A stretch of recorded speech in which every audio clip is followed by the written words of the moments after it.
Hello friends, welcome to back my YouTube channel. और आज का हमारा जो टॉपिक होने वाला है वो है स्टलाइजेशन। क्या होता है स्टलाइजेशन, इसकी इम्पोर्टेंस क्या होती है, कौन कौन से मेथड्स के थ्रू हम स्टलाइजेशन कर सकते हैं, इन सभी के बारे में आज डिटेल एक्सप्लेनेशन करने वाला है, जिससे आपका एक टॉपिक क्लियर होने वाला है जो कि आपके फर्स्ट ईयर में भी काम आएगा, सेकेंड ईयर में भी काम आएगा और गवर्नमेंट एग्जाम में भी काम आएगा। तो चलिए शुरुआत करते हैं स्टलाइजेशन की डेफिनेशन से। ओके, क्या होता है स्टलाइजेशन? हम इंग्लिश और हिंदी दोनों लेकर चलेंगे, जिससे क्या होगा कि इंग्लिश वालों को प्रॉब्लम नहीं होगी और हिंदी वालों को भी प्रॉब्लम्स नहीं आएगी। तो चलिए डेफिनेशन से शुरुआत करते हैं। Sterilisations means the complete elimination of all microorganism. यानी कि स्टलाइजेशन एक ऐसी प्रोसेस होती है जो कि किसी भी इंस्ट्रूमेंट से सभी के सभी माइक्रो ऑर्गेनिज्म को किल करती है, उनको एलिमिनेट करती है, हटाने का काम करती है। अब वो जो वायरस हो सकते हैं, बैक्टीरिया हो सकते हैं और फंगई हो सकते हैं। अब ये डेफिनेशन जो है वो हमने हिंदी में भी दी है, जिससे क्या होगा, हिंदी मीडियम वालों को भी प्रॉब्लम्स नहीं आएगी, वो भी इजीली समझ पाएंगे। देखो, स्टरलाइजेशन का अर्थ है कि किसी भी उपकरण या सामग्री से सभी माइक्रो ऑर्गेनिज्म जिनमें बैक्टीरिया, वायरस और फंगई आते हैं और स्पोर्स इंक्लूड होते हैं, उनको पूरी तरीके से सफाया किया जाता है, उनको पूरी तरीके से क्लीन किया जाता है। यही स्टरलाइजेशन की प्रोसेस होती है। ओके, स्टरलाइजेशन में भी कौन कौन से मेथड्स आते हैं, किस किस तरह से हम स्टरलाइज कर सकते हैं, किस इंस्ट्रूमेंट्स को, कोई ग्लास की जो मटेरियल होता है उसको कैसे स्टरलाइजेशन करते हैं, वो सभी आपको हम बिल्कुल डिटेल में समझाएंगे। ओके, स्टरलाइजेशन का आज आपका खात्मा होने वाला है, बिल्कुल भी आपको डाउट नहीं रहेगा स्टरलाइजेशन के बारे में।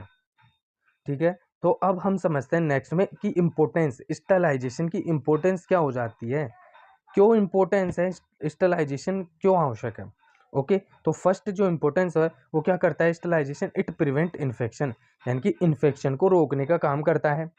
दूसरी इंपॉर्टेंस हो जाती है कि इट इम्प्रूव्स पेशेंट सेफ्टी, यानी कि पेशेंट की सेफ्टी में इम्प्रूवमेंट करता है, सुधार करता है। क्यों, कैसे सुधार करता है? अब जब पेशेंट को इन्फेक्शन ही नहीं होगा, प्रॉपरली स्टरलाइजेशन मेथड अपन अपनाएंगे, तो पेशेंट की जो सेफ्टी होगी उसमें इम्प्रूवमेंट ही तो होगा, सुधार ही तो होगा उसकी हेल्थ में। ओके, और जो थर्ड इंपॉर्टेंस हो जाती है वो हो जाती है इट एंश्योर सक्सेसफुल ऑपरेशन, यानी कि ऑपरेशन जो करते हैं ना अपन, किसी भी कोई सर्जरी वगैरह करते हो तो उसको सक्सेसफुल करवाता है स्टरलाइजेशन की प्रोसेस।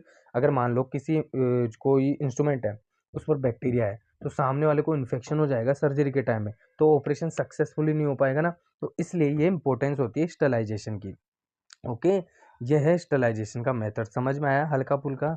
ओके, अब देखते हैं कि स्टरलाइजेशन में कौन कौन से मेथड आते हैं। देखो, स्टरलाइजेशन भी है ना, एक कई तरीके से किया जाता है ना। मान लो कि हॉट एयर ओवन वगैरह से भी करते हैं, ऑटोक्लेव वगैरह का भी यूज करते हैं, वो अलग से टॉपिक है। अब पहले ये समझो कि ड्राई हीट स्टरलाइजेशन क्या होता है, मॉइस्ट हीट स्टरलाइजेशन क्या होता है और केमिकल स्टरलाइजेशन की प्रोसेस क्या होती है, किन किन मेथड्स के थ्रू करते हैं और कितने टेम्परेचर, कितने प्रेशर पे स्टरलाइजेशन किया जाता है, इनको हम डिटेल में समझेंगे, जिससे आपको क्या है, इजीली आप एग्जाम में भी एक अच्छा परफॉर्म कर सकते हो।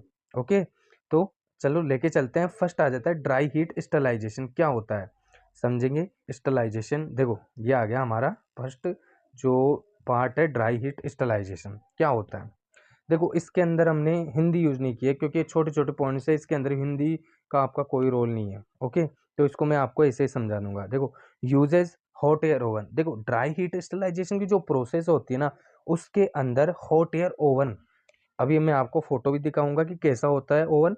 तो उसके अंदर क्या करते हैं, ड्राई हीट स्टरलाइजेशन करते हैं, हॉट एयर ओवन के अंदर ड्राई हीट स्टरलाइजेशन का यूज किया जाता है। अब इसके अंदर हमें टेम्परेचर कितना रखना होता है, ये इंपॉर्टेंट क्वेश्चंस आते हैं, क्योंकि हम आपको डिटेल में बता रहे हैं कि टेम्परेचर कितना रखना होता है हॉट एयर ओवन के अंदर। जब हम स्टरलाइजेशन करते हैं तो इसका जो टेम्परेचर रखना होता है वो 160 से 180 डिग्री सेल्सियस में रखना होता है। और कितने टाइम तक स्टरलाइजेशन होंगे इंस्ट्रूमेंट्स, वो होंगे भाई 1 से 2 आवर्स में कंप्लीटली तुम्हारे इंस्ट्रूमेंट स्टरलाइज हो जाएंगे, बैक्टीरियल फ्री हो जाएंगे। तब फिर वापस से तुम उसको सर्जरी में यूज ले सकते हो। ओके, यह है ड्राई हीट। अब इसमें भी बताएंगे कि ड्राई हीट में तुम किस किस को स्टरलाइज कर सकते हो, कौन कौन से इंस्ट्रूमेंट्स को स्टरलाइज कर सकते हो।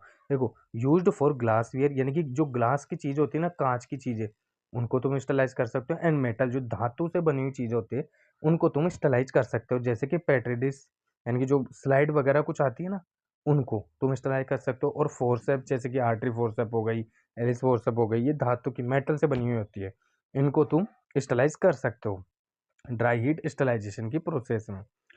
देखो ये रहा हॉट एयर ओवन, इसको तो कंप्लीट देख सकते हो तुम।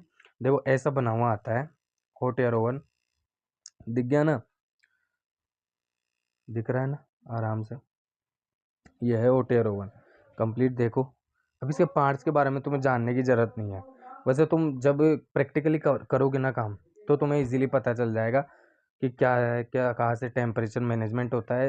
एक काम करेंगे इंस्ट्रूमेंट्स के ऊपर भी, जिनमें ऑटोक्लेव वगैरह के बारे में भी एक अलग से क्लास लाएंगे, जिसमें डिटेल बताएंगे कि उसको कैसे यूज़ किया जाता है एक प्रैक्टिकल के साथ में। ओके, तो अगला हम बात करेंगे कि मॉइस्ट हीट स्टलाइजेशन क्या होता है, इसके अंदर किसका यूज़ किया जाता है। ओके, देखो मॉइस्ट हीट स्टलाइजेशन हमारा सेकंड मेथड हो जाता है। देखो यूजेज एंड ऑटोक्लेव, देखो मॉइस्ट हीट स्टलाइजेशन की जो प्रोसेस होती है ना, इसके अंदर ऑटोक्लेव मशीन का यूज किया जाता है। और सबसे ज़्यादा मोस्ट कॉमनली जो यूज किया जाता है ना ओटी के अंदर, वो होती है ऑटोक्लेव मशीन। और एक होती है ईटीओ, जिसके बारे में आगे पढ़ेंगे।